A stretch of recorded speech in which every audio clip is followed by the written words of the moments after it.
Hey everyone. Hey.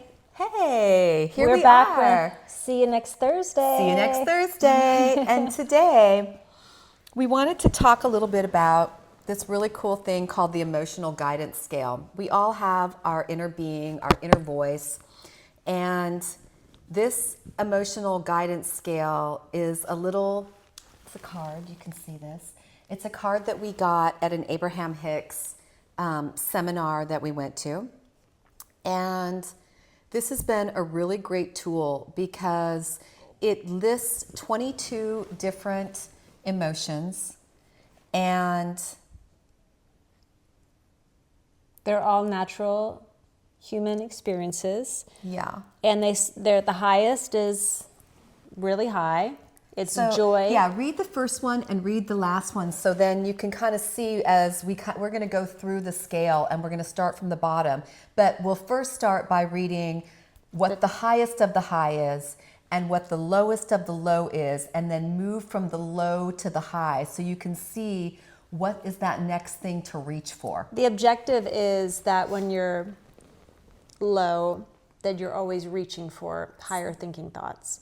And so this is a tool that's been really helpful that we keep in our bathrooms and just check in, do personal like check-ins. first thing in the morning, take a look. I go in to wash my hands or put on some lipstick or whatever, and I look at that scale and I see where I'm at. It's something I constantly do anymore. And it's interesting to see that at any given time in the day, you could be all over the scale. Yeah. And so for us, it's just a matter of climbing And reaching taking for the higher. responsibility for our feelings, taking responsibility for who we are in the picture, or you know what, I shouldn't say the we, I should say I don't want to speak for you. It's something for me that I am really cognizant of the fact that I am responsible for my feelings, I'm responsible for my emotions, I'm responsible for my reactions. I am a responsible being. A responsible being. Ing. So you are being. Yeah. So the top of the scale is joy, knowledge, empowerment, freedom, love, and appreciation. That's The highest of the highs. the highest of the high, the natural high. The lowest of the low is fear, grief, depression, despair, and powerlessness. So those are two pretty different extremes, and there's a lot in between. A lot of contrast between those two. It's natural to cycle through from the low to the high at any given day, any time of the day. However, going from the very low to the very high is a near impossibility. It's why this scale is so great, because you can see what you can be reaching up towards, but it is pretty much impossible to go from being in the depths of despair and fear and grief to intense joy and empowerment and freedom just like and that, love. just like that. No, you can do it, but it's like you can't do it in minutes. And I was saying, though, that I think maybe the one way you could do it in minutes, there's probably a series of ways, but the thing that came into my mind was like winning the lottery or something. You could be having the shittiest of shitty days and feeling as low as you could feel, but then you go and you get this lottery winning, and I'm pretty sure that would probably skyrocket just about anybody to that high. The high flying disc. To the high flying disc of life, for sure. So if we start at the bottom, because this way we can talk our way up. It's fear, grief, depression, despair, powerlessness. That's number 22. It's 22 emotions. And when you're down there, you pretty much feel Like, incapacitated. pretty much. I mean, Can't make a move. I've been in that space. You've been in that space. Maybe where you're it laying just- in bed, can't get up, just, can't imagine how you're going to pull yourself out of that state. But you can. Yeah. And so number 21 is insecurity, guilt, unworthiness. And, when you feel guilt, It's a bad feeling. I think guilt is like guilt, shame, those kinds of feelings. Those feelings are a takedown too. So what's above that? jealousy. Okay, well, all right then. So, But you can work with jealousy, because if you're feeling jealous of someone or a situation, then maybe you want that. So Yeah. then work towards it, and Yeah. then you might feel inspired. Yeah. It might spark inspiration. Above jealousy is hatred and rage, which Those is are- not a good looking trait on anybody. But we've all been there on some level. I mean, I can speak for myself. Yeah, But that's fuel. it is fuel. It's something you can do. You can do a lot more with that than you can grief and despair. Mm-hmm. Grief and despair are like having shackles holding you down to the ground and you can't lift yourself up. And the next highest is revenge. Okay. And that's also kind of motivating. Yeah. Not in a good way, but No. if you feel revenge, you have some energy to do something. You've got some fuel to work with there. So then above revenge is anger. And that one seems so much softer now that we've read all the other ones. It seems so much softer than Because you could be angry that you left your Hatred and keys in the revenge. car, or you forgot your wallet, or any number of silly reasons or valid reasons.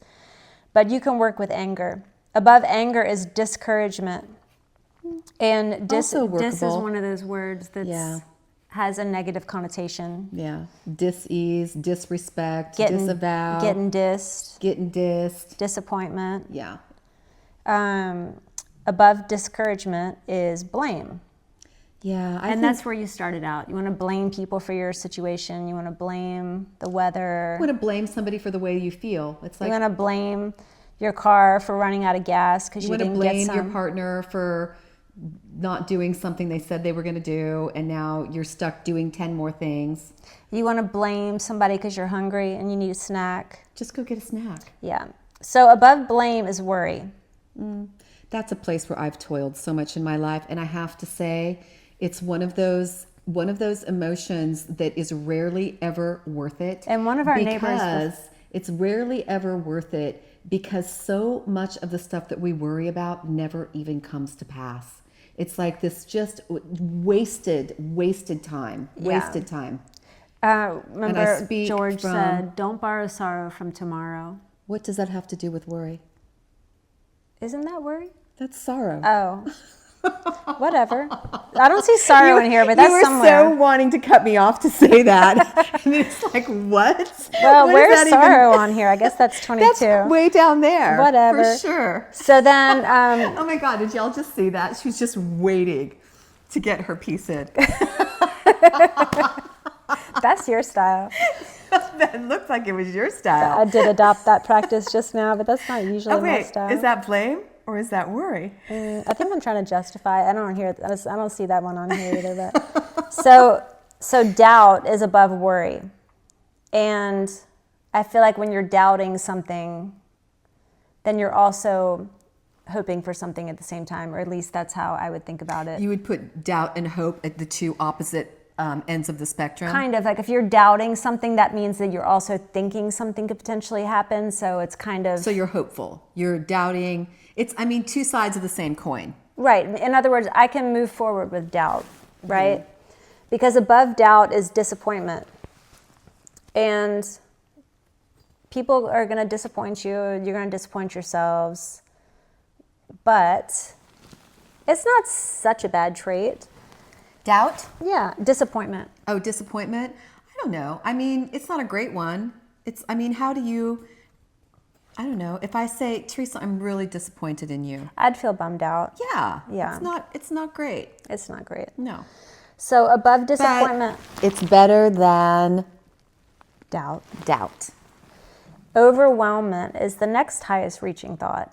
And you can do something with that because, like I was saying, you can pick and choose what you're feeling overwhelmed about. And when then you hone in on the one thing, then you maybe will get some ease, peace of mind that you're accomplishing that one task and then move on to the next, right? Sure. Maybe. Frustration, irritation, impatience is a higher reaching thought than overwhelmment. Yeah. Well, that means that whatever you were overwhelmed about, maybe on some level you've moved through some of the stages, and now you're impatient that something's not moving fast enough. Like now, traffic. like you were overwhelmed, which means there's too much coming at you. But at the point that you are now impatient, it's that maybe not enough is happening, or it's not happening fast enough, or, That's my story. it is your story. You kind of toil there. I'm a true Aries. Yeah. So she needs everything yesterday. I can't help it. I come by it naturally. It's something to work towards. Well, it's also can be a guiding force for me too. No, it's My true. impatience makes me motivated to get stuff done. And challenging to be around. Yeah, depending on the day. On the day, for sure. On the moment. Pessimism is higher than that. And you would think that pessimism would be lower, but because pessimism is pretty negative. But pessimism is in the top 10. It's number 9, so it's not so bad. Above pessimism is boredom. When you're bored, my stomach's growling. Excuse me. I told you to have a piece of the banana bread. When I'm bored, which I'm not usually, I equate boredom for me to be, wow, I have this time to be bored.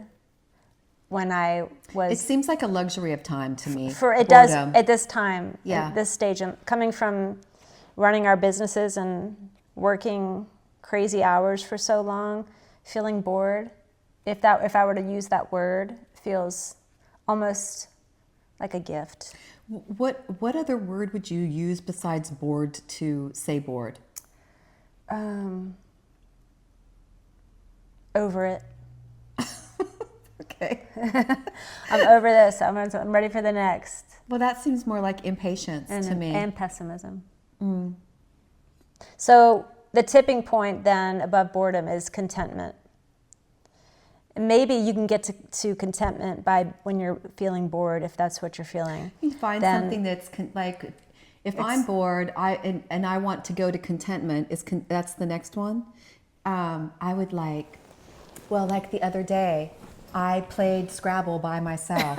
It was so much fun. I Willow swear to 1 God. versus Willow 2. Yeah, I was Willow 1 versus Willow 2. Who won, 1 or 2? Willow 2 won. Thing 1 and Thing 2? Yeah, and it's like, I wanted you to play with me, but you couldn't sit still. She was impatient. No, it's like when you say you're going to play a game with somebody, then you don't get up in the next 2 minutes and you're off in the kitchen doing something else. Maybe I was impatient. Totally. So I decided she needed to do her own thing, and I played that game by myself, and it was so great because all my word points were so high, and I was doing my best to be really fair on either side.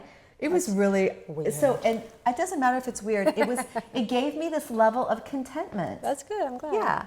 No, it was nice to see you playing by yourself. It was? Yeah. Weird. I know. That's weird. Right? Yeah.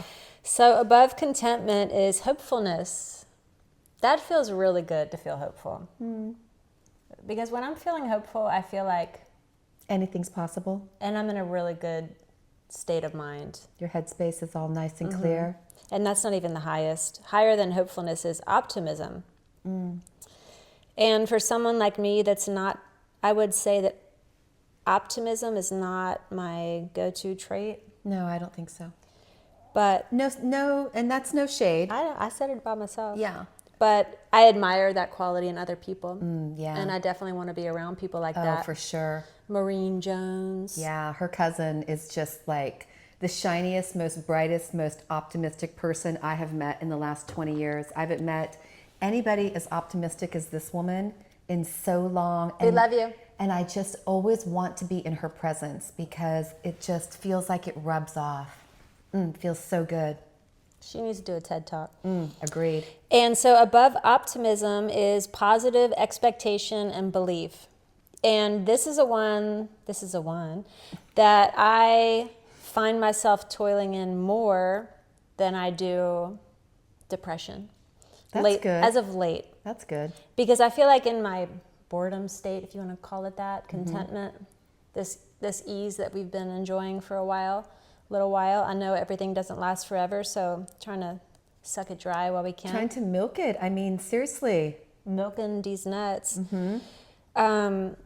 With that positive expectation and belief, it kind of pulls me out of that unworthiness, that other trait that I've had to look. Well, I didn't develop it. I came in this way.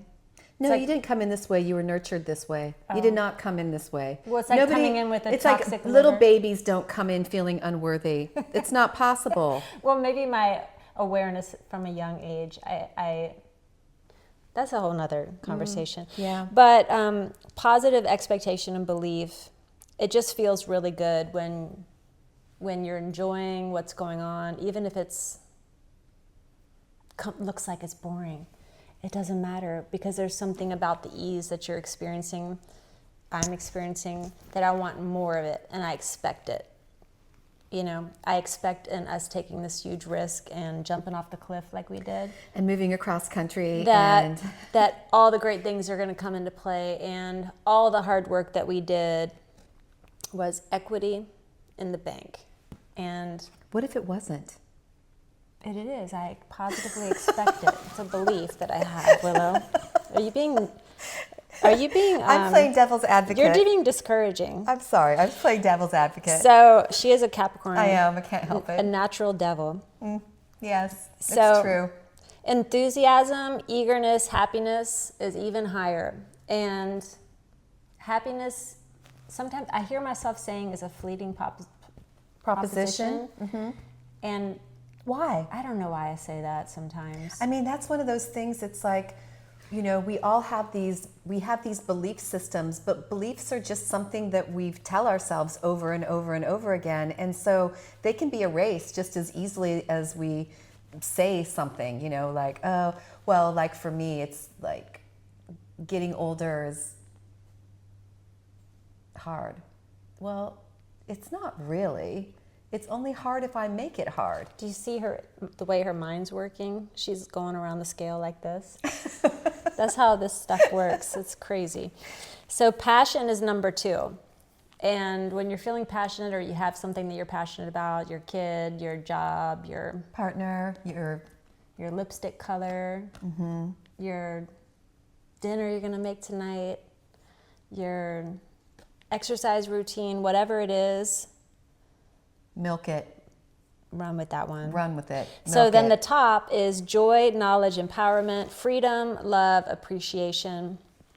And my word that I'm always seeking for, if you ask yourself, what is my highest thinking thought? Lately, it's freedom. Yeah. Freedom. I mean, for me, even anymore, because I've had over time have had such a, I think I said this in the last one, I've had such a kind of angsty relationship with money, that my new way of discussing like wealth, abundance, money is freedom, because that's the thing that I believe that I would gain by more of that, of money, which is just really energy. And freedom to me is relinquishing, shedding habits, thoughts, behaviors, traits that no longer serve me, that hold me in a place, that where I also feel like anywhere I want to go, I can go without having worry or fear or concern, that I'm totally taken care of, that all of my desires, all of my dreams will happen in my lifetime, that I have a pure vessel, and the work that I do on myself will keep me safe and healthy. She's sort of rampaging right now. And that all of the traveling that I want to do is coming into play, and that I'm living in my purpose and my passion. And I've definitely had fear around, I think one of my bigger fears Wait, in how'd life you just is, go from freedom to fear? see, it's natural. It's natural. That's why the mind does tricks. It does tricks.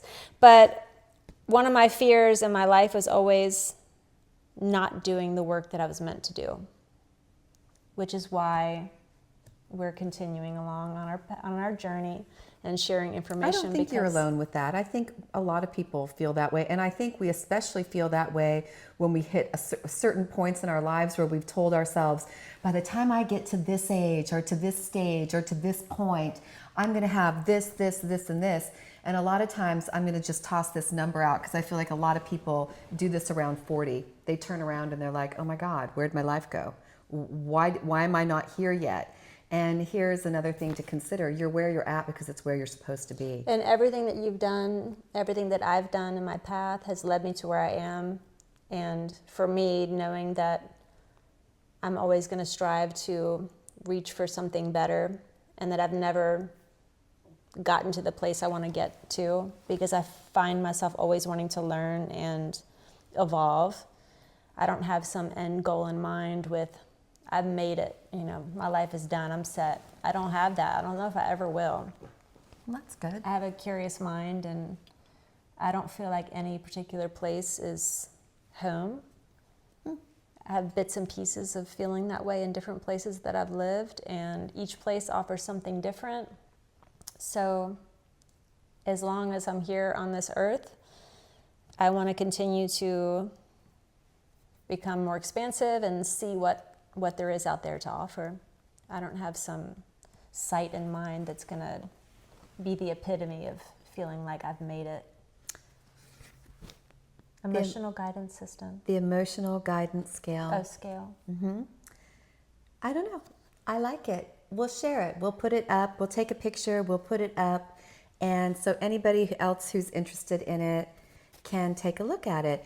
Also, this scale also is in the Ask and It Is Given Abraham Hicks book.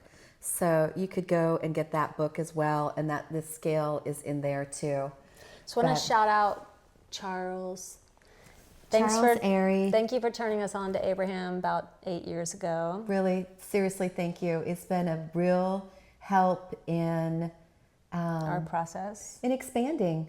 And Charles was one of our most valued customers. He would always be front and center in our downtown location. And he talked Willow and I literally off the ledge so often. I'd say probably hundreds of times. Literally. For hours. And he would talk to other customers and light them up. And so we just love you so much, Charles. Thank you for Another bright light. all of your wisdom and Sagey wisdom. Yeah. And love and respect. Thank you. and compassion. Big one for him. Miss you. Miss you. So if you have any questions or you think it's odd, feel free to comment below. Yeah. We don't mind a lively conversation around differing views of opinion. No, it's great. It's how we evolve and change, is when we can get into a room with people who don't necessarily think the same way that we do. It's pretty powerful. So get you some. Get you some. See you next Thursday. See you next Thursday.